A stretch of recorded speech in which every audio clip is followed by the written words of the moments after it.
Good morning, Mary. How are you, Mary? Good morning. How are you? Oh, it's lovely to see you. I think of you so often, as you know, in a slightly stalky way. So welcome. and look, Doug, with his well-ironed shirt, has joined us. It'll Doug, probably be there for 6 or 12 months. It's not going to move. it's worth It's it. a different shirt, isn't it? No, it's the same shirt. Oh, It's just I just have no place to put it at the moment, though. So I understand it's that. even there. Storage is a problem of late capitalism, Doug. I'm so with you, but it's a very attractive shirt and you're looking Thank you. great. And look, good morning to wonderful Lorraine, light of our lives. Good morning. Good morning. And the magnificent Kate in that beautiful red with that very attractive lipstick. Oh, here we go. What This is it now? is orange. This is orange. Orange, yes. Mary, she does this to create a mental incident for me, I think. This is the official color for World Polio People, Is it? and I had polio as a kid. And look, Kate, as we talked about, my wonderful father did as well. Kevin Brabazon, 95, and he was of that first generation where we've talked about it. What was the sister's name that actually did the experiment? Oh yes. But Kevin, who is 95, was of that first generation of that wonderful sister, hadn't done that Yes. work. Generations of children would have had very different lives. She was Australian. She was. And in Northam, in this sort of little, I mean, Mary knows what I'm talking about. Kevin's from Northam, this little tiny regional town, so it's a wonderful story about women and health and regionality. It's a beautiful thing, Kate. So well done you. I should have worn red too, but I wore leopard. Well, I was in Kenya and I was little. I was 6 when I got polio. I really don't remember it. I was in an iron lung for a while. Very sick. Can I say what a gift you've given the planet, Kate? My goodness me, we have you and your fabulousness. And look, our other favourite person, Shelley, I get emotional when I see you. When I see you in the corridor, I randomly sort of do the kamikaze hug with you. I every now and again get worried, Shelley, when people see me running towards you. If people go, what is that woman doing? How are you, Shell? Good. How are you? Oh, good, my darling. And are we feeling centered with the golden thread? How are we feeling, Shell? Much more golden and much more thread. Yes. Oh, we've had a win. That's fantastic. And look, we've got the legendary Maeve. Good morning, Maeve. Good morning. Had to very quickly reach down and unmute. Hello, everybody. Otherwise, you were going to say, oh yeah. No, you're amazing. You look fantastic, darling. I know it's been a tough week for our Maeve, but she is triumphant always. And Adrian, can we manage without Adrian? How are you, brother? Good morning. Good morning. Yeah, I'm doing well, thanks. Yourself? Oh, look, good. Thanks for asking, mate. And I am obsessed by your kitchen too. It's my friend's kitchen. Is it your friend's kitchen? Can I say? Yeah. I love the white. I love the lights. My dream is to live long enough to buy one of those silver fridges, the stainless steel fridges. Have you got one? Have you, Maeve? Oh, wow. Yeah, no, Adrian, those people that have the sort of like lifestyle kitchen. Oh, mate, will I live long enough? I don't know, but you're resident in one now. Is that like a wet maker I see behind you too, or is it a posh coffee machine? Oh. It's actually a microwave on the bench, if that's what you're looking at. Wow. I love it. It's a small little place. I was actually very conscious of that, trying not to show it, but it's obvious that it's a kitchen in the background. So, yeah. No, I love that. I'll go with it. No, I love that. Look, if I didn't have to work, I would probably watch lifestyle programming all day. I'm not a great cook. In fact, I'm a pretty rubbish cook, but I could probably watch Nigella Lawson for 24 hours straight, I think. Very hot. Yeah. It's just you want to live vicariously through that. And speaking of gorgeous, there's our Sarah. Good morning, Sarah. Hi. Nigella's whipping up her eggs into soft, stiff peaks. Soft, stiff. Yes, no. And I tell you what, the corsetry that was on Nigella, particularly in those middle years, there was some industrial strength work happening there. That was powerful. I was living in London at the time, and all with about 10 people, and all the guys used to say, Nigella's on, let's go and watch. None of us can cook at all, but we just go, look at the hair. And then, you know, she gets in the black cab, you know, to go pick up a lettuce at the shop. I mean, this is the life we want, Sarah. Yeah, that was my life in London. That was great, but Gee, yeah, haven't I? Between it Aidan would take a flatmate or two. and Sarah's flatmates, I've really missed that. So, good morning, Kay. Kay has joined us again. How are you, Gay, darling one? You well? Oh, I get a wave. Hello. I'm good. Thank you. You're magnificent, because I went between Gay and Kylie and I ended up with Kyle's. Kylie, you're we've got no image, so that might be you're in a scary meeting. So I'll just sort of wave. Where are you, Kylie? Where are you? Oh, I'm here. I'm just doing a little bit of engineering in the background, but I'm on a day off work today, so I'm on my back deck. Ooh.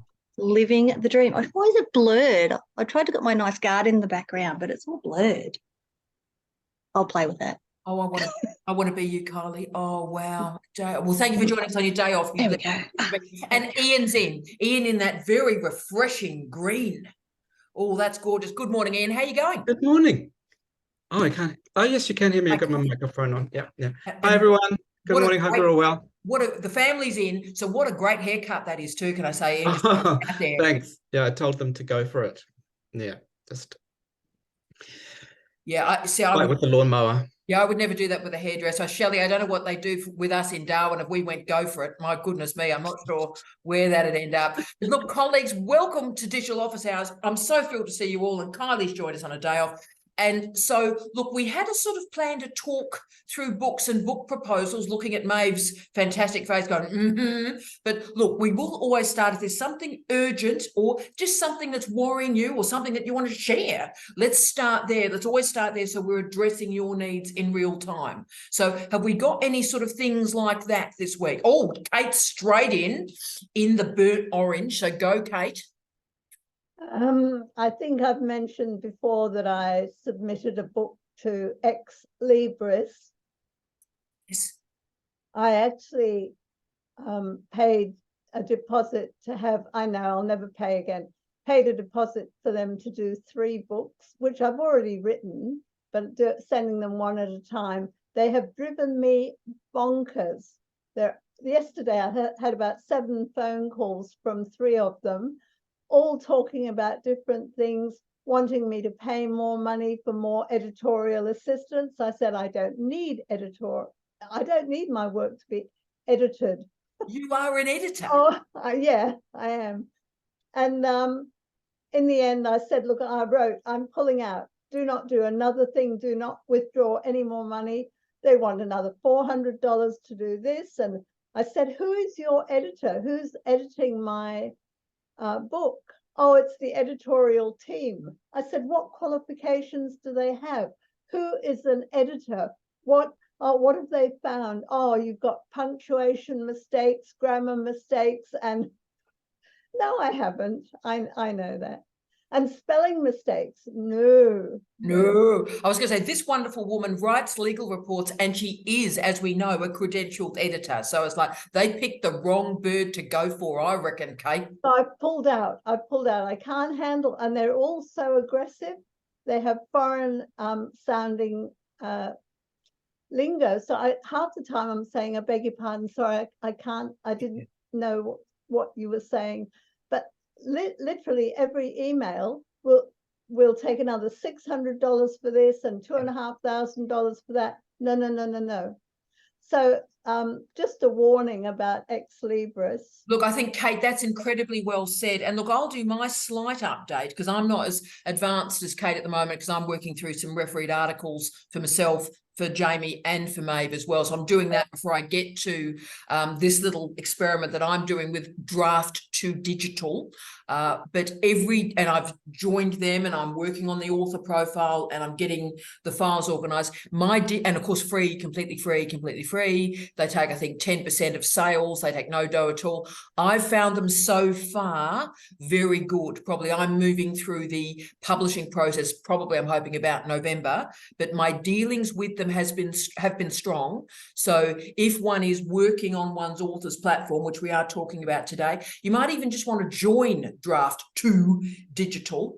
And if you join Draft to Digital, put your author platform in place. And if you're ready for all sorts of different projects, and that includes the legendary Doug, who's doing some wonderful work in that space as well, that might be just worth consideration. But I thank Kate, because we did run a control experiment, and it's always good when you do that. And all that's happened is Kate's got locked into one of those upselling nightmares that I think we've all experienced. Kylie nodded going, yeah. So it's just, and you did the right thing, Kate. You just go, yeah, nah, out, girlfriend, out. Did you get your money back, Kate?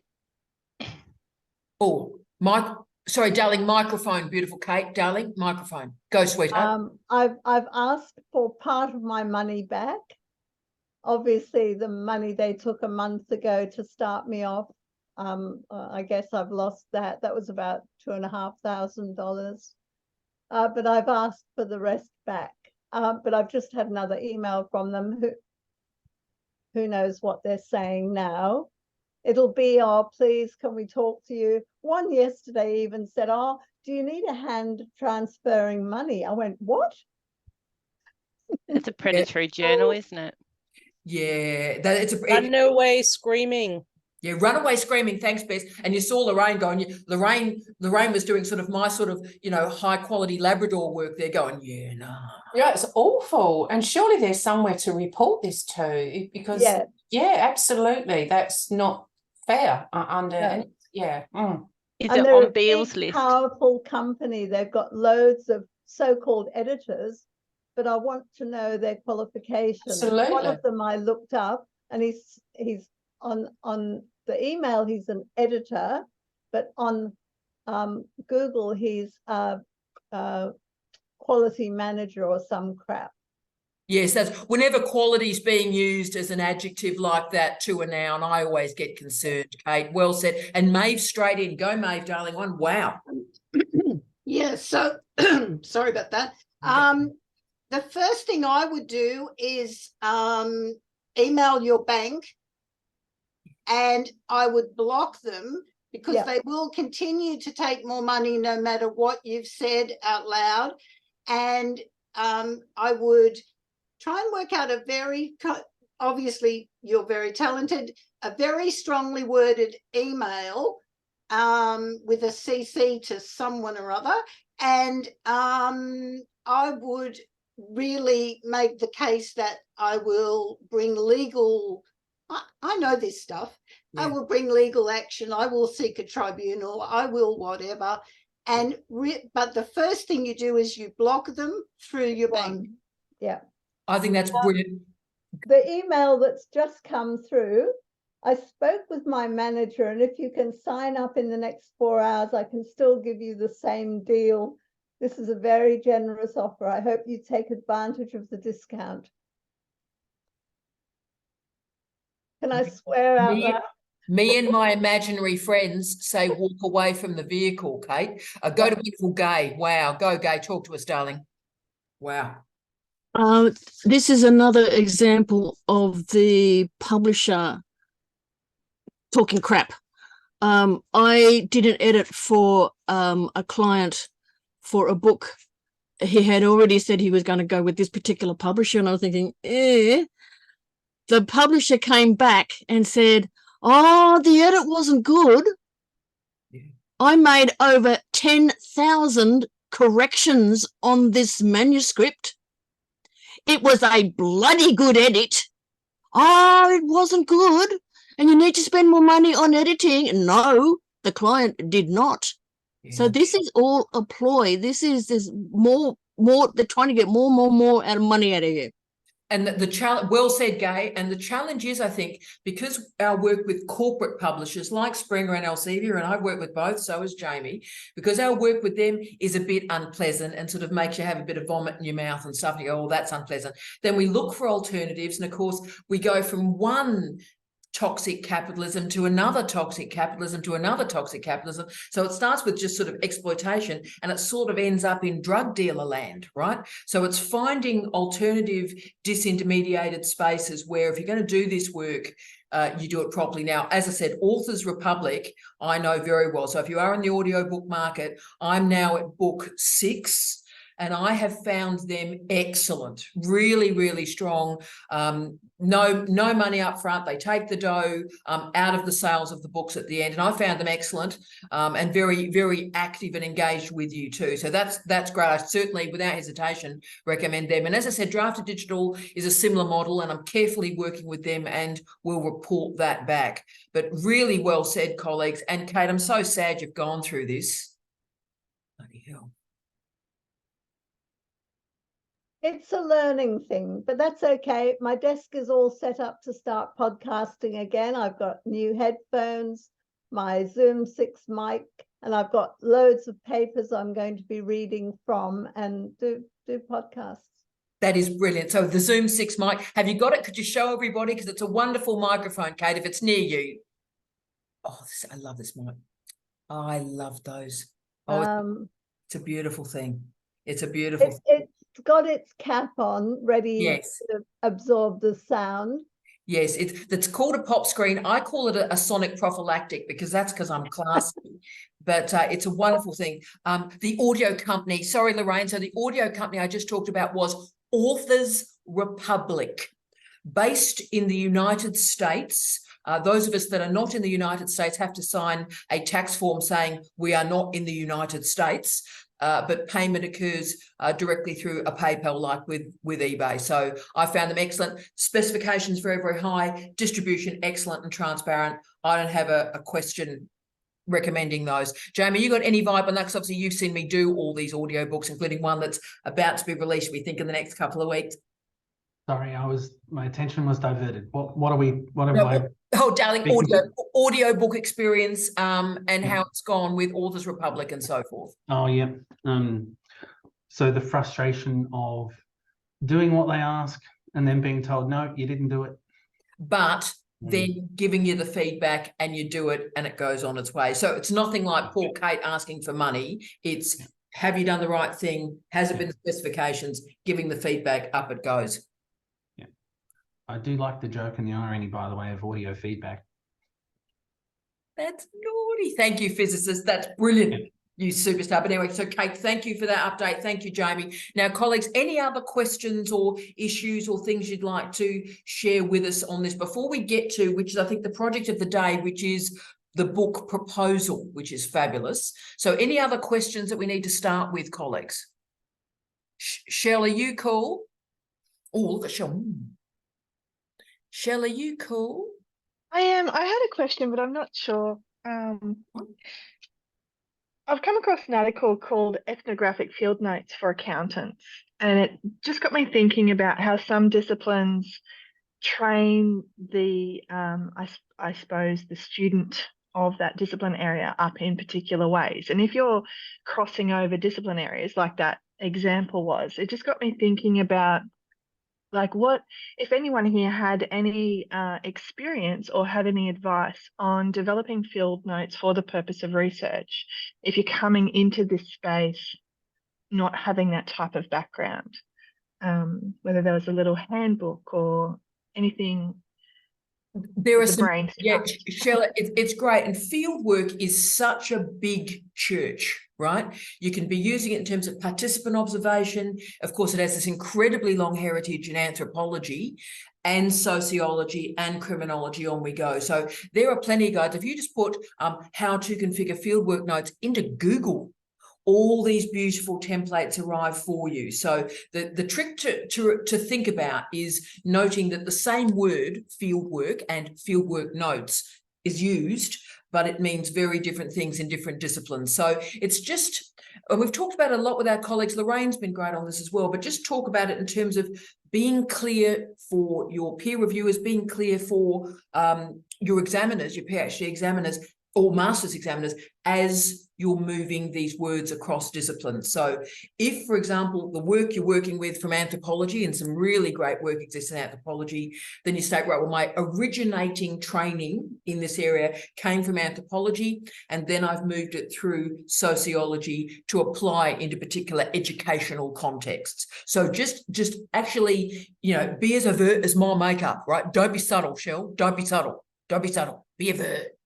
And just really speak the words, write the words, and explain to people how this term started, the archaeology of knowledge. If you want to go to Foucault, we rarely do these days, but so archaeology of knowledge, where the concept started, and then walk with us about how you've used it in a new discipline.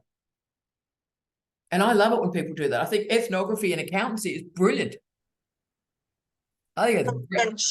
And Shelley, it is really about just taking them on that journey. Everyone in our team know I've come from an engineering, very quantitative background, and I'm playing in that qualitative space with unqualitative supervisors. So again, it's just taking them on that journey, explaining them, and then owning it as well. Well said, Coles. And it is, oh, sorry, Shell, go, Shell, darling. No, I was just going to say thank you. Yeah, look, absolutely. And it's about being overt, and it's also about being courageous too. I'm trying to get a lot of our students at CDU to get back to fundamentals when they're getting a bit lost in the story. I keep on saying to our students in this office, what problem are you trying to solve? And so when you get lost in this craziness of a master's or a PhD, just be clear, what problem are you trying to solve? And that will center you, get Shell, our golden thread, working once more, and you go, oh, that's why this matters. And that's why the methods are great, and the methodologies are great, but you're using those methods to answer the problem. Winning. Good on you, Shell. Good on you, Kyles. Now, team, any other questions? Any other questions that or issues or things to talk about before we get into the book proposal? Now, Mary, can we just check on you, just to make sure you're all right? Because we are obsessed by Mary, you know that. So Mary, you all right? I'm going good. I'm in the final for the 3-minute thesis competition today at my uni, so wish me luck. Otherwise, everything's going well. Well, that's good too. Oh, congratulations! Look, is it going to be on? Is it online somewhere? Is it online? They will record it and release it later. Yeah. Oh my God!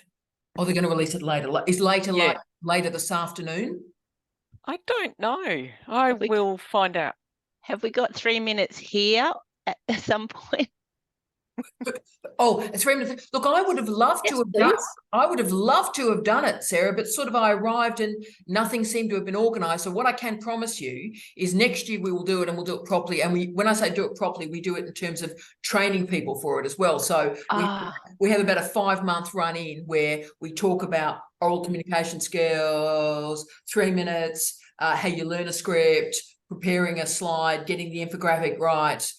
So literally so even if people decide to not do the super scary 3-minute, they're getting a skill set certificate on the way through. So that's my intention for next year. But yeah, I just arrived too late, Sarah, to sort of start the party this year. No, that's okay. I was thinking about, did Mary want to practice on us?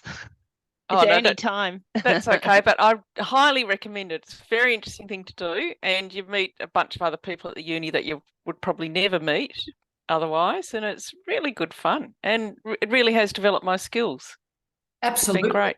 Oh my! Well, we're so thrilled for it. So I will be stalking you through the afternoon, Mary, just to see if I can find it. If it is live streamed somewhere, that'd be just brilliant. I'll send you an email if I get a link. Fantastic. Oh, we wish you well. We're going to send all our good energy to Mary. That is amazing. Good luck. Oh, come on. Thank you.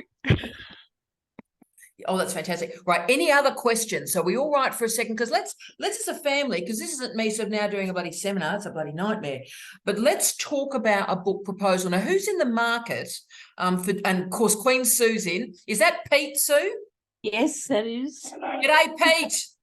Hello, Tara. G'day, brother. I'm just here to throw her computer through the window. Oh, it keeps turning off on me, but I think I've got it now. You are amazing, Sue. And Pete, love you, brother. You take care of yourself, mate. Oh, yeah. Thanks, Pete. I'm out. Yeah. Fantastic. So, Sue, we're thrilled to see it because obviously we're doing this book work for a lot of Jamie, of course, is configuring a book at this point as well on a very significant, important topic. Sue is going for it. Maeve is going for it. Kate is going for it. Obviously, Kate is also representing Eunice today, who's got a plumber issue. So this is a big moment. So who else is in the market? I mean, Adrian, have you ever thought of, you know, a book is a thing in your future? Have you ever thought that, mate? Yeah, absolutely. Yep. I'm doing, actually, for my artifact, I'm doing an illustrated book, putting all the works together. But yeah, so yes, it may happen. Oh, so Adrian, this is great. So for the thesis itself, it's configured as a portfolio, but you would very much like to get that to a commercial publisher in some form. Yeah. I think to be honest, I think I'll probably just get 2 copies done just for the examiners at this stage, and then look to turn it into something, a proper publication, and transfer my exegesis or transform it into this wider publication. Look, Adrian, that's what I was going to suggest. One of the great gifts of the artifact exegesis is that you can then mesh both parts in a different way. And a lot of my great students have done this in a transformative way. So you've got a lot of words, a lot of multimodal content, and you can create a whole series of things after the PhD. So Adrian, so this is really on point for you. So let's do this. So colleagues, the book, and let's just do a bit of time together as a family. So this isn't just a one-way nightmare. A book proposal is a very specific genre of writing. It's got a few headings. It's very short. It's about 6 pages in length normally, but very precise headings under those 6, under those and through those 6 pages. So this is advertising. A book proposal is advertising. It is marketing. The language you have to select is you are asking a human being, you're asking a publisher to give you a chunk of money that they're going to give you to produce that book. So you have to convince them that you're going to get sales. And often about 800 books is the break-even point. So they need, through this book proposal, in the academic sphere, colleagues, they need to see, right, you've got a fighting chance of getting to 800 book sales, and then it breaks even. Noting, of course, book sales now are ebooks, paperback and hardback, with ebooks often now dominating in the academic space, particularly through Kindle and so forth. So that's what we're after. And so they need to know that they're going to back you and that you're going to break even for them. And then you're also going to make a profit, right? So is everyone in that sort of mindset now? So remember, this is about risk mitigation. They're about to take a risk on you and they prefer not to take a risk on you. So you've got to convince them to take a risk. Okay, so let's do this. The first thing you need in your management of your project is a title. And I often refer to titles as a lipstick title. And that means it's sexy, it's provocative, it's out the front, it draws attention, right? So don't hesitate. Don't think, oh, I need a good, nice, scholarly, I need to be a good scholar and a gentleman.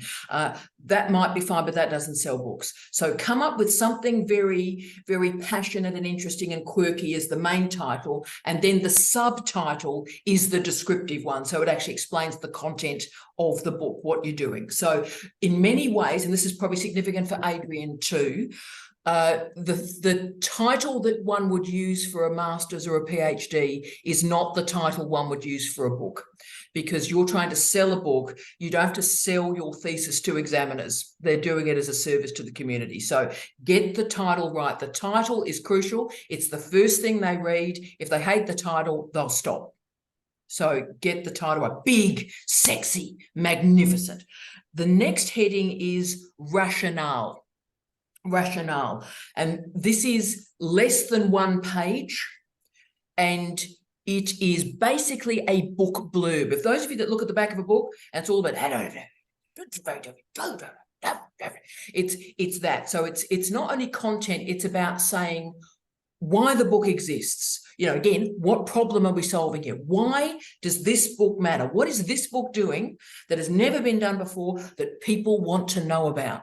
So make it of its time, and make it clear about why it matters. So it's about 2-3 paragraphs but it's got to be really sharp and crunchy writing, all in the third person, by the way, no first person. You're claiming the authority of third person here.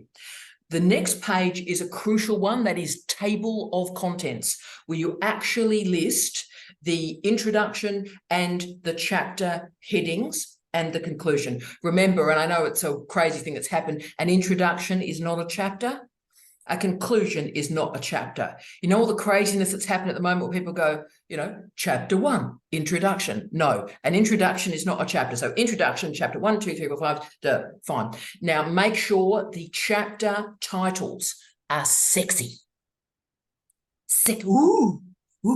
Remember, what you're trying to do is draw people into the content. Ooh, I'm interested in that. So it is like the spine of the book. Make it sexy, make it provocative, take risks with the title. After the table of contents, we've got a brief synopsis of each chapter. And this is hard to do. The synopsis is no more than 3 sentences and at best 2. So a synopsis of each chapter is about 2 sentences. So again, why the chapter matters. What are we doing here? So a person needs to read this page and go, yep, I understand what this book is about. The next few headings are really short. So you put in word length. So you actually do specify how long the book is. So Adrian, that's quite important if you've got these mixed modal conversations that we'll get back to in a second. So how long is the book? No book over about 80,000 words will sell. They won't go for it. 70 is about the crunchy period.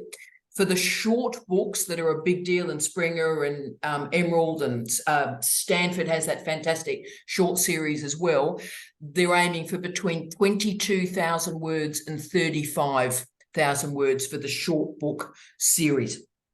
Okay, so be clear on that word length and don't think more is more in that case. 70 is about as high as they're going to go. So if you have any more than that, they'll go, yeah, no. The next one, again, is important, proposed delivery date.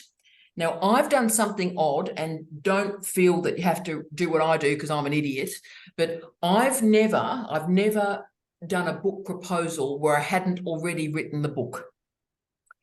Now, I've done that simply because I've been in these crazy jobs where I work 80, 100 hours a week. So I can't predict that I'm going to have the hours that I'm going to be able to produce a book in a year's time, because I don't know what that year's going to look like. So I've already done the work and produced the book and backed myself that when I write the book proposal that I can deliver, right? So when I write my book proposals, and a lot of you have received those book proposals through the week, I have a line like, the book is already complete, a draft is attached to this email.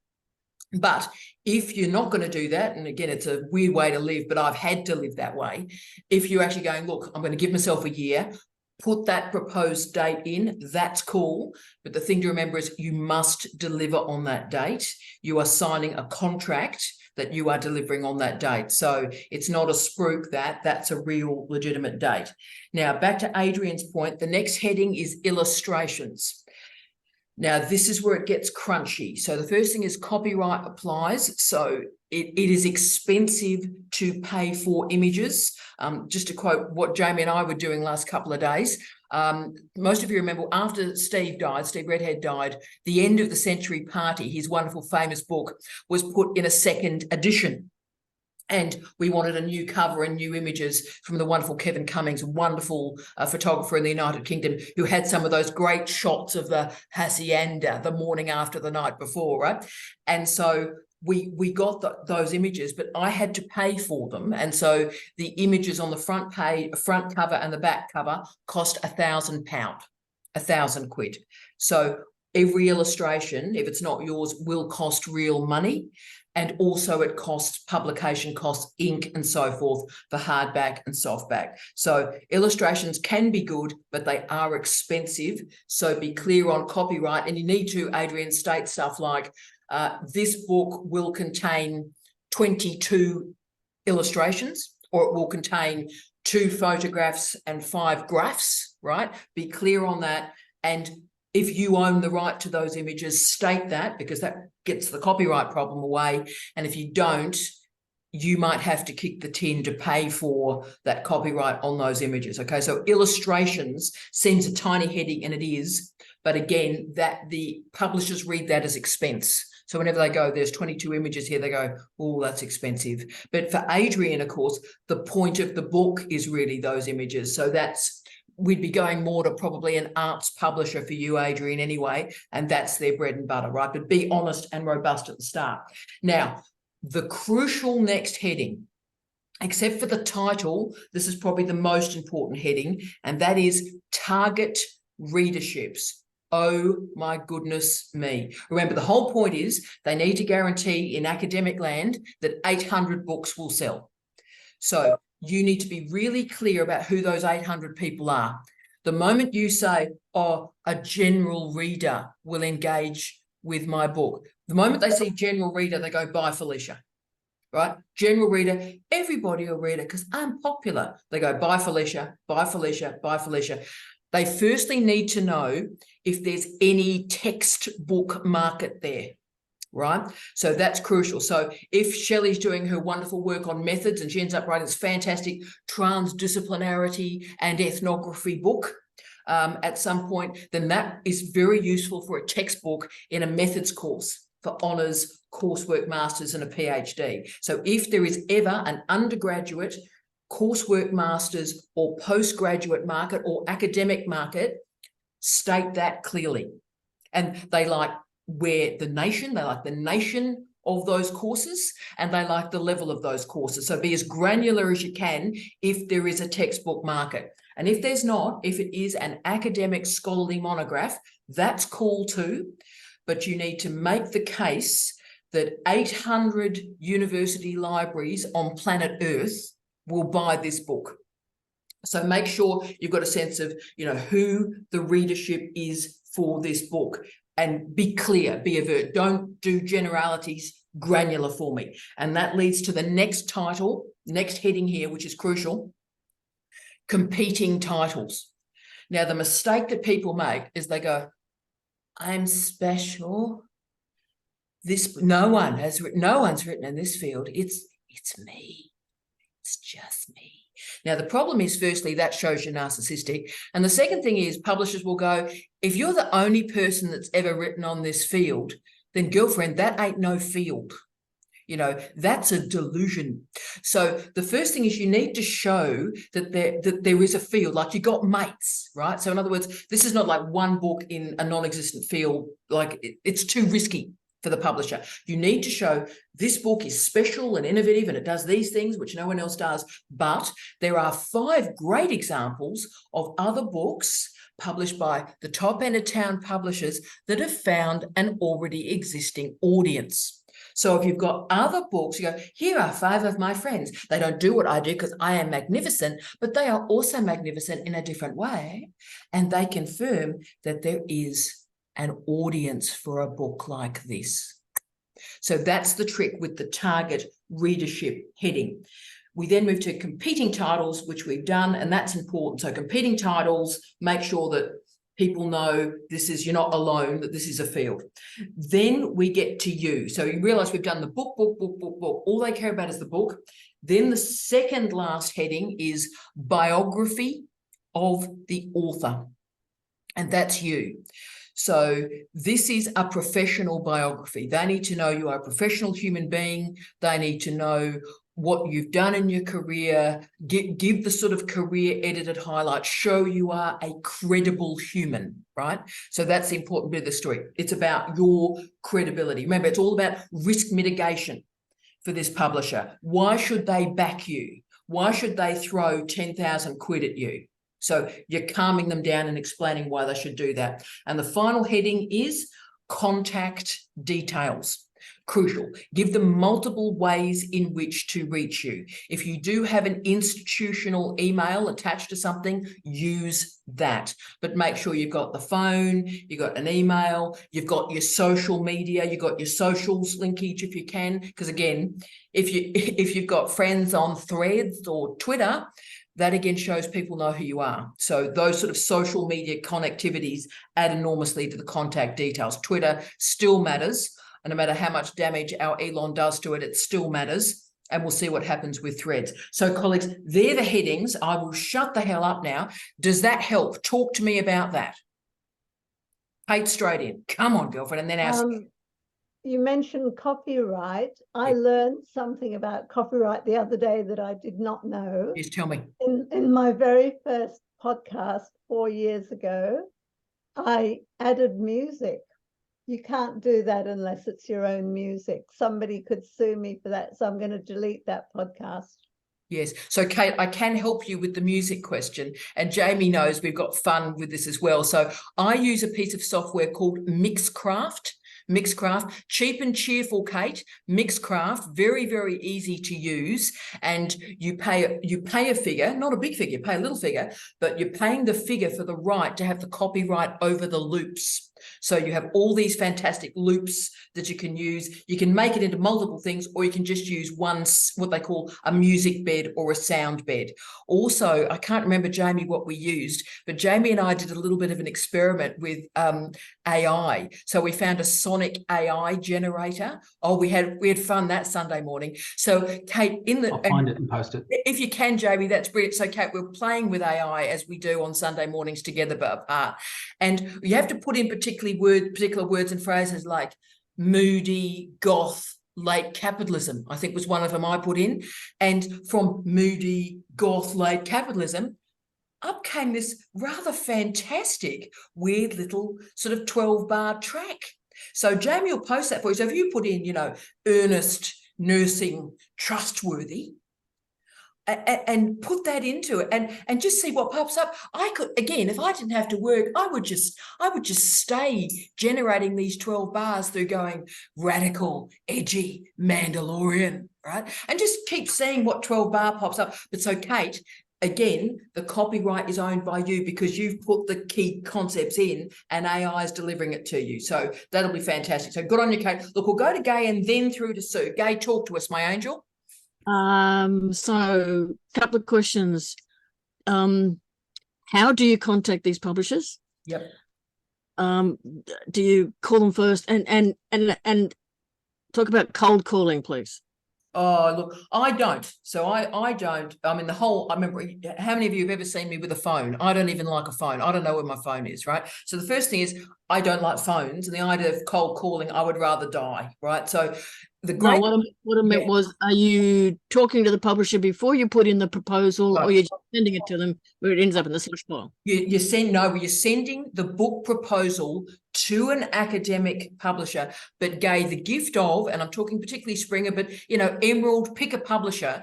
They have what are called commissioning editors, as you know, and the commissioning editors exist around a particular field. So in Sue's case, Springer has a public health commissioning editor. And so what you do is you go onto the website, you look for Springer, you look for commissioning editors, you go to Emerald, look for commissioning editors, and there's the name.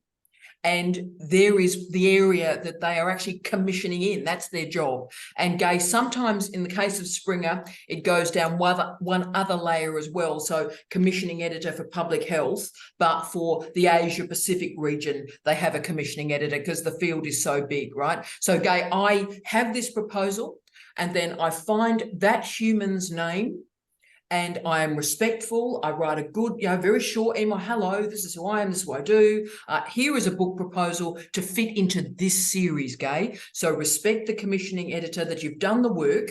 And, so Springer does have a fantastic public health series, and state to their medicine and public health commissioning editor, you have a public health series. This book with proposal attached, I believe slots very strongly into your future trajectory for that series. So yeah, I don't cold call. I have the documentation in place. I have the right person and the right name, and I use their label, their term respectfully, and present it in that way.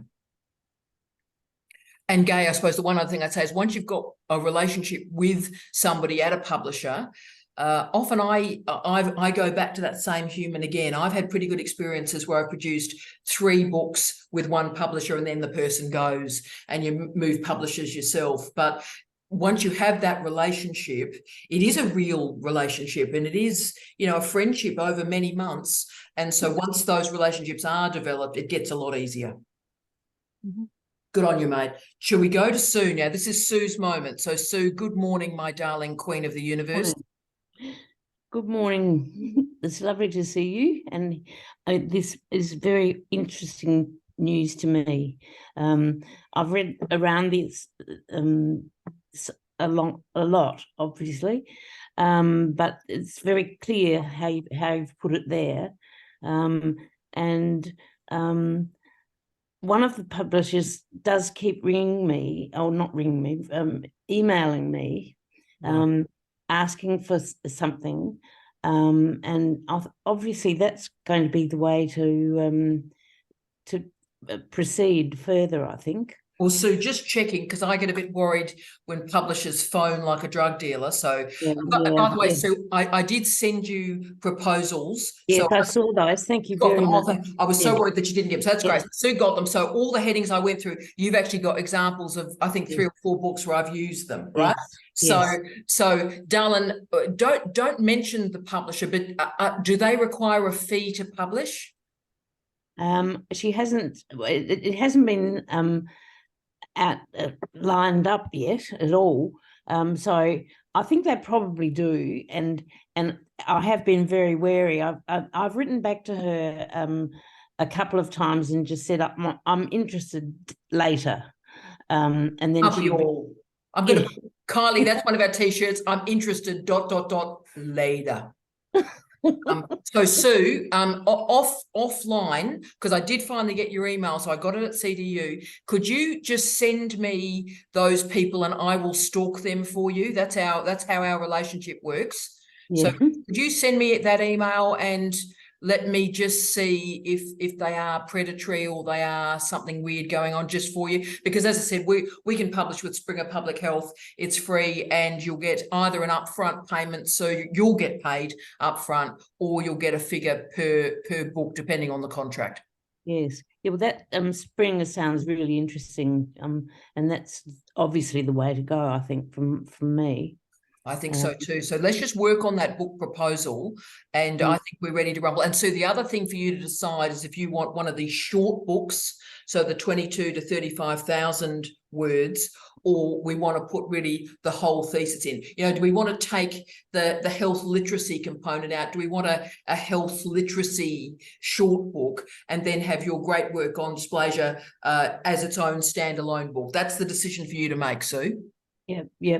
I think that sounds like a good decision, because although they were related very closely in the thesis, the two aren't. The public health issue is only a small part. To me, it's a major part, but it's a small part of the dysplasia thing. I want that to be across the world and not so reliant on health literacy. That's right.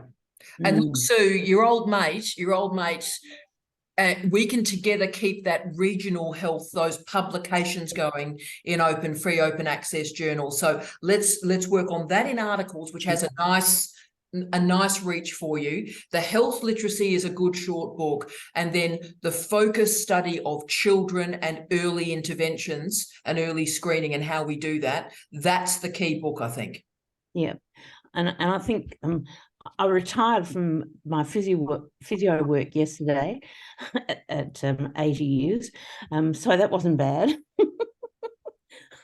But I've really decided to get really into all the research and the publication in the next years, because there's so much that's half done, and it's never been fully drawn together. So I'm dispensing with the Mac Air, and I've got a new computer which I'm going to have hooked up this morning, and all will be focused on that. But I've in going through the papers that I've got already, and all the manuscript things that I've got, there are so many things that need to be written and drawn together, and it's just becoming such a world issue.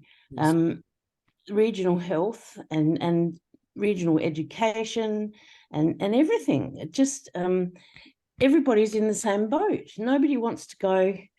Nobody's getting supported to be in the region. Spot on, Kylie. Trans-local regionalism. You better be careful, because Kylie, Sue and I might crunch out a book pretty quickly on that. So Sue, let's focus on you, and I'll do the articles, get those 2 books out. And look, Sue, I just want to speak to you. I often summon your wonderful father, as you know. I never had a chance to meet him, but I carry him with me, and I know he would have been so proud of you. And you know, when any of us are born, we never quite know what we can do, and we live in very selfish, nasty times where it's, you know, me, and, you know, influencer and stuff. And Sue and her wonderful husband Pete have changed this country, and Sue's work every day to care for children, to care for regional families, has transformed this nation. So the idea that this wonderful woman retired yesterday, my love, that is a working life well lived, and we love you, Sue. And this is the next stage. It's not a retirement, because now we're actually writing that up. And I was going to throw to Doug, because Doug, I hadn't told Sue. I wanted you to talk to Sue. So Sue, hang on to yourself. Doug, talk to Sue. Hi, Sue. In Mount Gambier during the 70s, she treated me with plaster boots as a physio to correct my flat feet. So yes, I'm not sure if I saw your husband either, but might have. But yes, I knew the name was familiar, so I had to ask the parents, and they confirmed. And yes, so hello, and very nice to meet you again. Yes, it's lovely. And have your feet travelled well? Well, still stand sometimes, but yeah, I get around, but they do cause problems. So, oh well. That is did anyone else just get quite, I mean, I'm quite teary already. I'm just going to hold this together. But Lorraine, I'm same as you. I try to hold myself together, and I look at Lorraine and I go, oh no, I'm out. And then I look at Kylie and go, I'm out. So look, this is a little tiny group of human beings that once a week decide to get together, and isn't life astonishing? But I mean, Sue, that is an incredible data point about the scope and scale of your influence in a little community like this. There's Doug going, oh, by the way, in Mount Gambier in the 70s, whoever knew that would be the start of a sentence. Oh, well, it's very nice to see you again, Doug.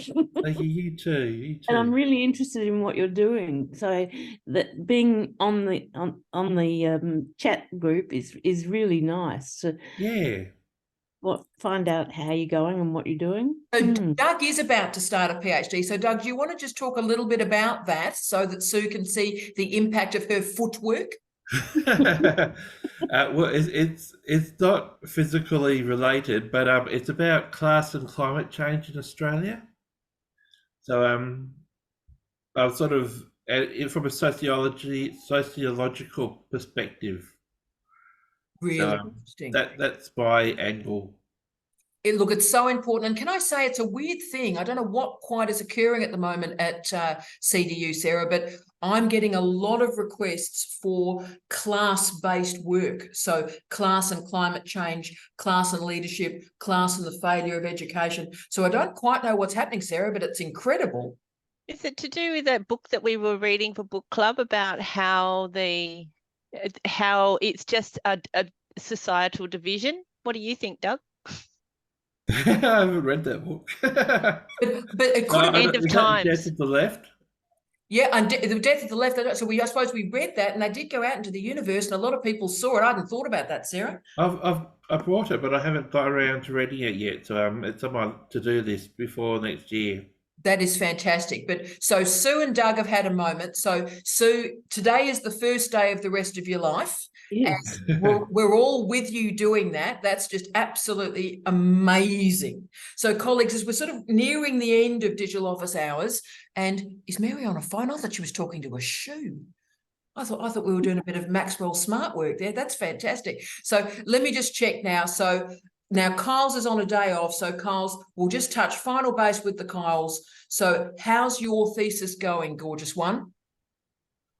Slowly. I'm still trying to hunt down some more unobtrusive type sample sizes. I've chased up again and again with local governments, and I can understand they're all very busy. They just don't have the time, or the other data set where they just outsource it. So that's good. I'm going down that rabbit hole as well. But it's just the unknown space of where are the data sets, who has them, how do I go about asking for access and that. So it's getting there, just slowly. And Kyle's, just to be your nagging mate, all of the work that you're doing as part of unobtrusive research methods, so Keller here 101, this all goes in your methodology chapter. So all of this challenge of gaining what should be transparent and publicly available work about the nature of regional publics, the idea that that is difficult to source is part of the argument. Yeah. So I'm just trying to tie, it's that thread you talk about, and taking them on that journey of why I had to do this, how we've done it, what hurdles have I come across, because I know you, Jamie, always talk about the gritty stuff, the things that make it interesting. Oh, yeah. No, Jamie's just turned back on. Jamie, I caught you doing something else. No, unfortunately, we have to work for a living. So Jamie's joining us as a head of school. But I saw in the chat that you and Kylie, Jamie, are now playing with the Sonic AI. So Kylie could be having a bit of fun during her day off, I think. Maybe. I'm dying to see what comes up for engineering and qualitative. That'll be an interesting jackhammers. Yeah, or engineering and feminism, wouldn't it? I'm going to tell you what, I'm going to do that one this afternoon myself. I'm just quite obsessed.